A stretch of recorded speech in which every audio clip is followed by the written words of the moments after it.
What's up guys, Houndish here, and today we're jumping in with some Destiny 2 news and updates. And firstly we have some info from Bungie about bugs in the game, which is weird because I never thought Destiny 2 had any bugs. Only joking, something is always going to break. Bungie are also disabling exotics because they're being naughty, although one of them is Jotun, so Bungie it's fine if you don't want to re-enable it. On top of that though, we have some things to know about the raid this week. There are also new collectibles on Neomuna, and of course the new exotic quest mission, but we're going to talk about some upcoming secrets and additional rewards for that, as well as the partial return of our Gensim scribe, Asher. Then there are some other reward updates, new emblems, and much more to speak about in the video. So if you enjoy this one, feel free to give the thumbs up a big old smack down below. But firstly guys, today the video is sponsored by Polar Audio, who kindly sent me these awesome biodynamic Freebird in-ear headphones to check out and share with you guys. The Freebird earphones are another incredibly high-quality audio offering from Biodynamic, who build some of the best pro audio gear on the planet and have now condensed what they've learned into these incredibly stylish, comfortable, and epic-sounding in-ear headphones. As you'd expect from Bio, the audio quality is absolutely on point, whether you're listening to music, podcasts, YouTube, or even in voice calls.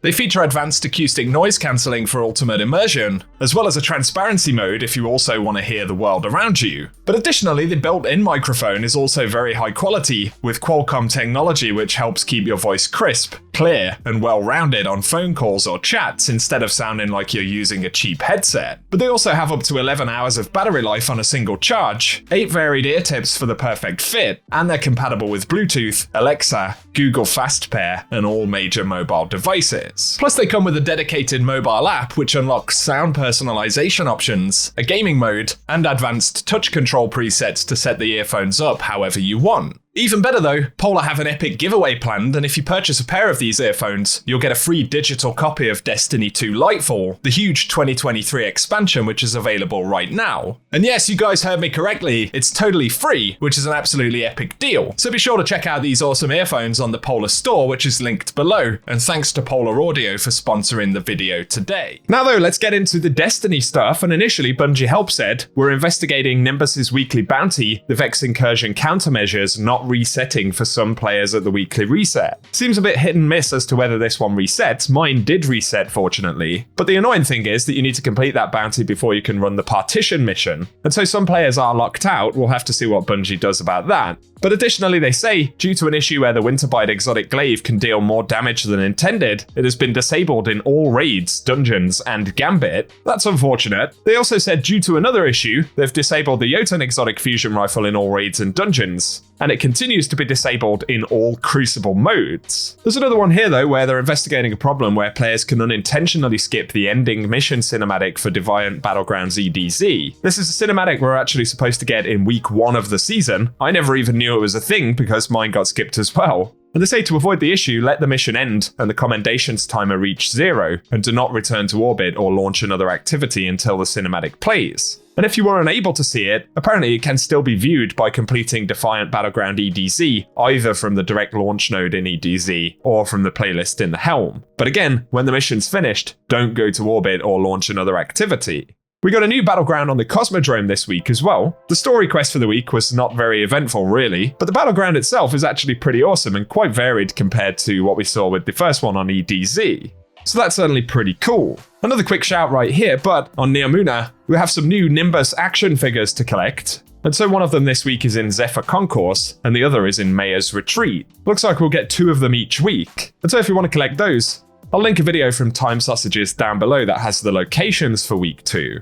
But up next, Bungie posted the raid trailer, or the raid race trailer. So of course it's more about content creators looking very shocked when they die, or when they kill things, but we did get a little bit of a sneaky peek for the loading cinematic for the raid. We can see the Guardian ships flying to this pyramid. And so Pyramid Raid, ?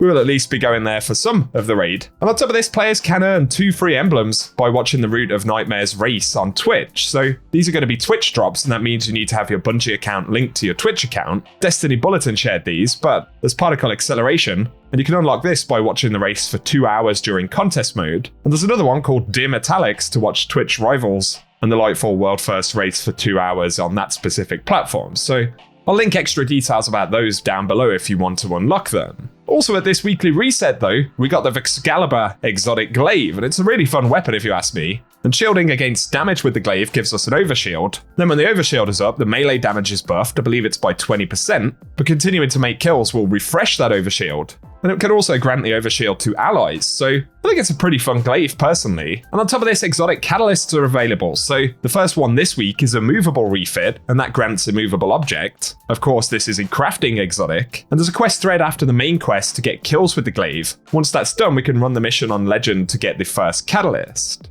On top of that, we can unlock intrinsic upgrades for the weapon via chests in the mission, which are locked behind Vex barriers. But shielding with the glaive actually allows us to pass through the barriers and open chests, so pretty cool stuff overall, I believe. And for future catalysts, in week 2, by the looks of things at least, we'll get the Robber refit, where melee final blows reload the weapon's mag from reserves, that's Grave Robber. And the final one gets a new trait right here, the Feedback refit, and blocking damage partially reloads this weapon from reserves. So if you fancy the catalysts, we'll be able to unlock them week over week. There are various other objectives for the hidden mission itself as well, so there's a triumph to collect all 3 of the Excalibur catalysts, and once this is done, we'll unlock the Scribe Trace shell, a very cool Vex Network ghost shell right there. And we can say without a doubt, based on this mission and the Partition missions, man, I hate how that rhymes, but anywhere inside of the Vex Network in Lightfall or Season of Defiance, and it's possible to spot Asher Mir, who appears to be trapped in the Vex Network. I'm not sure if they're just memories or whether it's actually him. Of course, Asher had an unhealthy obsession with the lake at the pit of the Pyramidion, which has been repurposed for the exotic mission this season. That's why we fight Brachion at the end of the mission. So pretty cool, and I would guess that Asher is still alive, as on the new Inside Line Exotic Sparrow's lore tab, there is a Morse code that translates to still alive inside network idiot kids. And if one vendor in the Destiny universe was going to call us idiots, yes, it would certainly be Asher Mir. Although he is the one trapped in the Vex network, so I'm not sure who the real idiot is, Asher. Such a pessimist dude. Overall though, I think it's a really cool exotic mission. A lot of players have discussed how difficult it is to solo the mission, and no doubt that's the case. It's a 1780 mission, and I don't think I've ever seen so many ads pour out of portals inside of Destiny content. So understandably, it's pretty difficult to get done, although people are successfully soloing it, so if you're trying to do that, good luck. Otherwise though, certainly I would look for a team if you can, as it's going to make your life quite a bit easier, especially if you're struggling.